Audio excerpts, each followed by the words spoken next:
Hai semua, siapa di sini yang masih sering gagal kalau buat kue mangkok mekar? Sini saya kasih tipsnya supaya berhasil dan mereka sempurna.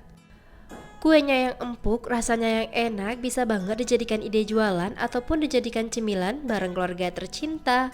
Yuk langsung aja kita buat sama-sama.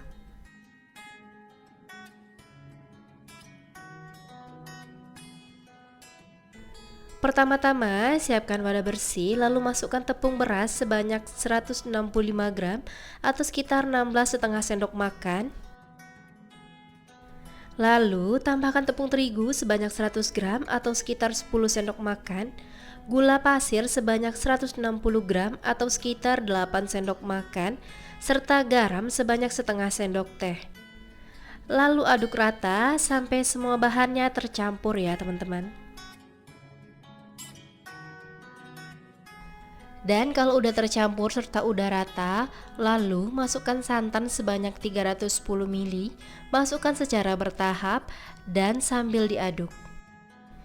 Jika teman-teman ingin jualan, sebaiknya santan ini dimasak terlebih dahulu supaya kuenya awet dan tahan beberapa hari di suhu ruang dan tidak cepat basi. Dan sebaiknya gunakan santan yang udah dingin atau suhu ruang supaya raginya tidak mati ya teman-teman. Tips yang pertama, pastikan mengaduk adonan dengan benar sampai semuanya tercampur rata, tidak ada adonan yang mengendap serta gulanya udah larut ya teman-teman. Untuk tekstur adonannya halus serta tidak ada yang menggumpal ataupun bergerindil. Kemudian tambahkan lagi sebanyak 1 sendok teh, lalu aduk rata sampai semuanya tercampur dan raginya benar-benar larut.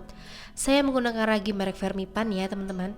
Dan pastikan juga raginya masih aktif supaya kuenya bisa merekah sempurna. Jika raginya udah larut dan benar-benar tercampur rata, lalu adonan ini akan saya istirahatkan atau diamkan kurang lebih selama 45 menit. Tutup permukaannya menggunakan plastik wrap ataupun kain bersih dan kita biarkan sampai adonannya mengembang dan muncul gelembung-gelembung kecil.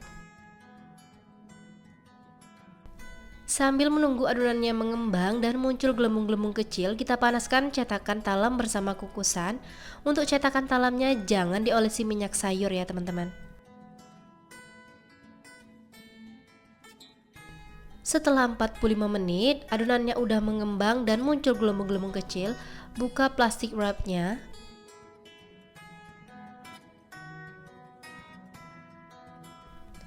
Aduk rata menggunakan whisker, pastikan adonannya turun dan gelembung-gelembung ini pecah. Tips yang kedua, supaya kuenya merekah sempurna, pastikan kalau gelembung-gelembung ini pecah ya teman-teman. Lalu masukkan baking powder sebanyak 1 sendok teh dan aduk rata sampai tercampur dan baking powdernya larut. Sebaiknya menggunakan baking powder double acting supaya hasilnya bisa merekah sempurna. Untuk takarannya sebanyak setengah sendok teh. Yang saya gunakan ini baking powder biasa ya teman-teman. Selanjutnya berikan pewarna makanan untuk warnanya bebas sesuai selera dan aduk rata sampai semuanya tercampur dan warnanya larut ya teman-teman.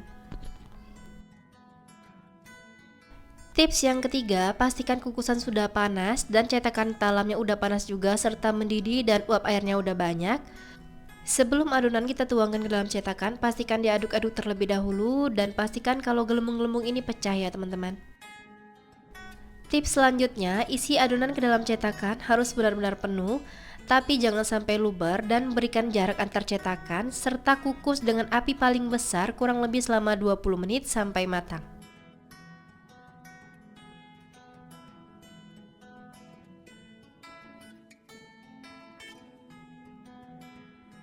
Dalam proses pengukusan, jangan pernah membuka tutup kukusannya ya teman-teman, supaya hasil kuenya bisa merekah sempurna dan tidak bantet. Setelah 20 menit, kue mangkok mekarnya udah matang dan udah merekah semua. Lalu buka tutup kukusannya dan langsung aja kita keluarkan kue dari kukusan ya teman-teman. Dan setelah dingin, baru kuenya kita keluarkan dari cetakan ya teman-teman. Dan kita lakukan hal yang sama seperti semula sampai adonannya benar-benar habis. Panaskan cetakan talam terlebih dahulu, lalu masukkan adonan dan kukus selama 20 menit menggunakan api paling besar. Nah, ini dia tampilan dari kue mangkok mekarnya udah matang semua dan bisa terlihat kalau dia merekah sempurna ya teman-teman. Ada yang merekah 3 dan ada yang juga mekar 4 ya teman-teman. Dari satu resep ini saya dapat sebanyak 13 buah, lumayan banget kalau dijadikan ide jualan karena buatnya mudah ya teman-teman. Dan bisa terlihat kalau kuenya ini merekah sempurna dan warnanya cantik banget. Cara mengeluarkan kuenya juga cukup mudah, pastikan kuenya udah dingin, lalu kita tekan-tekan pada bagian pinggir cetakan dan ditarik. Terlihat kalau kuenya ini mulus dan tidak lengket walaupun tidak diolesi dengan minyak sayur. Saat saya tekan kuenya ini berasa empuk, dan saat saya belah juga terlihat kalau kuenya sangat lembut dan empuk. Seratnya juga halus, untuk rasanya sendiri ini enak banget ya teman-teman. Tekstur kuenya yang lembut, empuk, dan rasanya juga enak. Teman-teman wajib coba resep ini di rumah. Terima kasih sudah menonton video saya. Semoga videonya bermanfaat. Selamat mencoba. Sampai jumpa di video selanjutnya.